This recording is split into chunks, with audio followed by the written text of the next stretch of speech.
kembali dengan Bapak di kegiatan praktikum yang kelima, yaitu anatomi dan morfologi pada ikan mas. Ikan mas atau yang memiliki nama latin Cyprinus carpio adalah ikan air tawar yang memiliki nilai ekonomis penting dan sudah tersebar luas di Indonesia. Ikan mas menyukai tempat hidup atau habitat di perairan tawar yang airnya tidak terlalu dalam dan alirannya tidak terlalu deras, seperti di pinggiran sungai atau danau. Ikan mas dapat hidup baik di daerah dengan ketinggian 150-600 meter di atas permukaan air laut dan pada suhu 25-30 derajat Celcius. Meskipun tergolong ikan air tawar, ikan mas kadang-kadang ditemukan di perairan payau atau muara sungai yang bersalinitas atau kadar garam 25-30%. Ikan mas tergolong jenis omnivora, yakni ikan yang dapat memangsa berbagai jenis makanan, baik yang berasal dari tumbuhan maupun binatang renik di dasar dan tepi perairan. Siklus hidup ikan mas dimulai dari perkembangan di dalam gonad atau ovarium pada ikan betina yang menghasilkan telur dan testis pada ikan jantan yang menghasilkan sperma.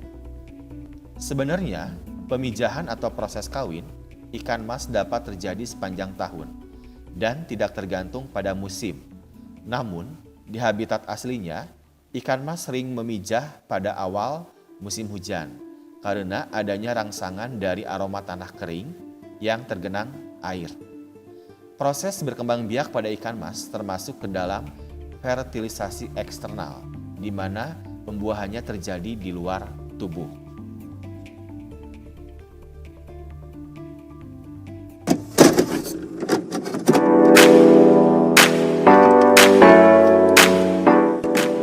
Halo, apa kabar semuanya? Senang sekali pada hari ini kembali Bapak dapat menjumpai kalian di dalam praktikum yang kelima, yaitu anatomi dan morfologi pada ikan mas yang memiliki nama latin Cyprinus carpio. Bagaimana anak-anak dengan BDR-nya? Tentu sukses ya, berjalan lancar. Meskipun kita masih berada di rumah, tapi tetap harus semangat ya menjalani hari-hari ini. Baiklah, sebelum Bapak melakukan proses pembedahan, silakan kalian simak penjelasan berikut ini. Ya, baiklah anak-anak, sekarang kita akan mulai pada proses pembedahan ikan. Sebelumnya kalian perhatikan dulu, Bapak akan menjelaskan bagian dari morfologi ikan mas. Yang pertama di bagian kepala, di sini ada mulut, ya. Mulutnya terbagi dua. Lalu ada bagian operculum. Operculum ini sebagai penutup insang. Kalau kalian perhatikan, di dalam operculum ini terdapat insang yang terdapat pada bagian filamen. Di dalam filamen ini terdapat pembuluh darah. Pembuluh darah ini tentu sebagai tempat difusi oksigen dan CO2. Lalu di bagian mulut terdapat kumis atau misai. Kumis atau misai ini adalah perannya untuk mendeteksi lingkungan di sekitarnya berhubungan dengan makanan. Jadi bukan berhubungan dengan mengetahui kedalaman air, ya. Setelah itu ke bagian badan. Di bagian badan terdapat sirip punggung atau pinna dorsalis. Jadi keberadaan sirip pada ikan ini perannya adalah untuk menstabilkan ketika ikan berenang di air atau untuk keseimbangan. Ini pinna dorsalis. Lalu ke bagian ekor ada pinna caudalis sebagai sirip ekor.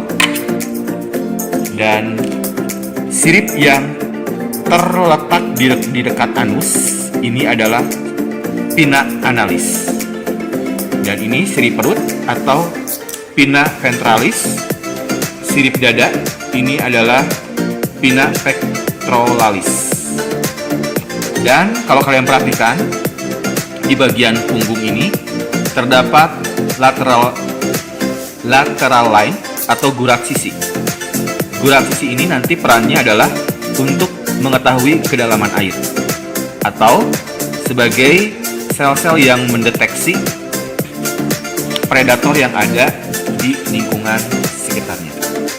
Itu adalah bagian morfologi. Bapak ulang kembali. Pinna dorsalis, pinna caudalis, pinna analis, pinna ventralis, dan pinna pectoralis.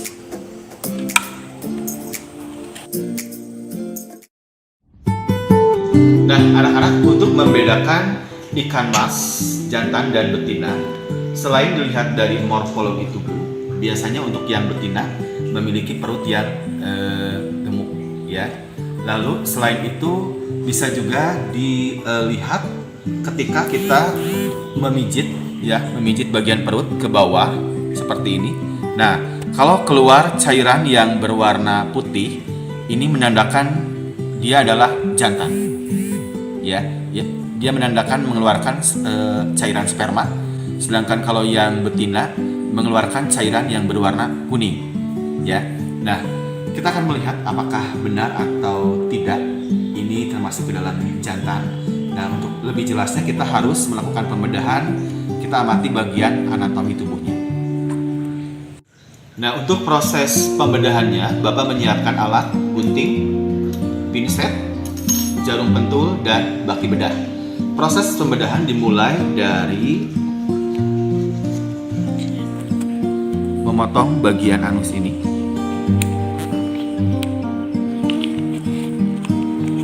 Lalu ditarik sampai ke bagian urat sisi, ya.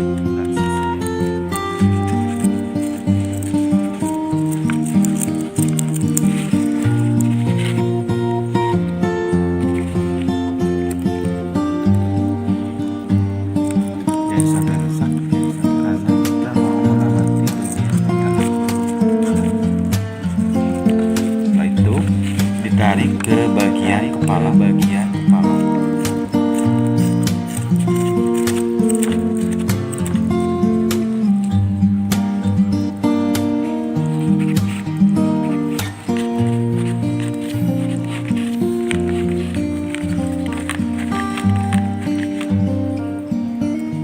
Ini sama dengan kita menutup, membuka, penutup, membuka, tubuh hewan.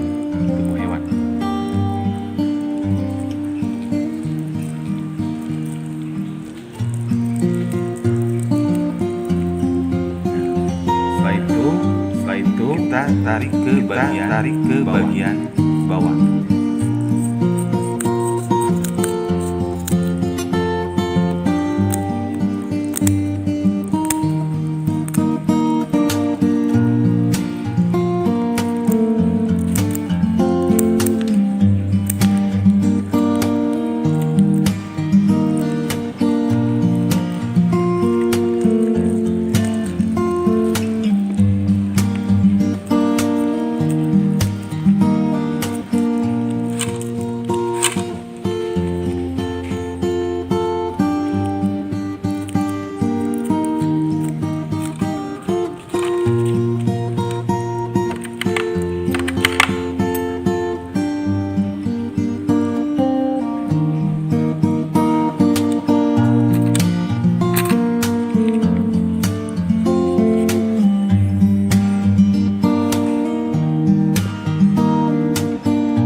Baiklah, tadi Bapak sudah melakukan proses pembedahan dan sekarang Bapak akan menjelaskan beberapa organ penting yang kalian harus ketahui.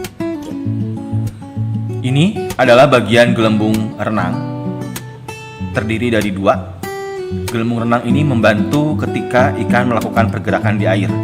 Ketika dia ke bawah, maka bagian gelembung ini akan mengempis, dan ketika ke atas, maka akan mengembang. Ini adalah sistem ekskresi, yaitu di bagian ginjal. Ini bagian ginjal yang disebut mesonepros. Adapun yang di bagian depan, terletak di bagian sini, disebut pronepros. Nah, untuk bagian yang berwarna putih keruh ini adalah alat kelamin jantan. Jadi tidak seperti katak yang jelas terdapat ada dua. Kalau misalkan pada ikan mas alat kelaminnya ini tidak beraturan. Ya, mungkin kalau kalian sebut ini bisa lemak ya, padahal ini adalah berwarna putih keruh. Dan untuk di bagian bawah sini, ini adalah bagian usus ya, ini bagian usus yang Bapak tunjuk. Nah, bagian usus ini menyatu dengan hepatopankreas. Jadi, untuk bentuk hati dan pankreasnya itu tidak terbentuk secara utuh, tapi bergabung menyatu dengan usus.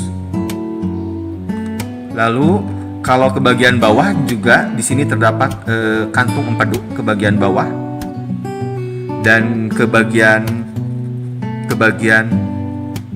depan di sini terdapat jantung.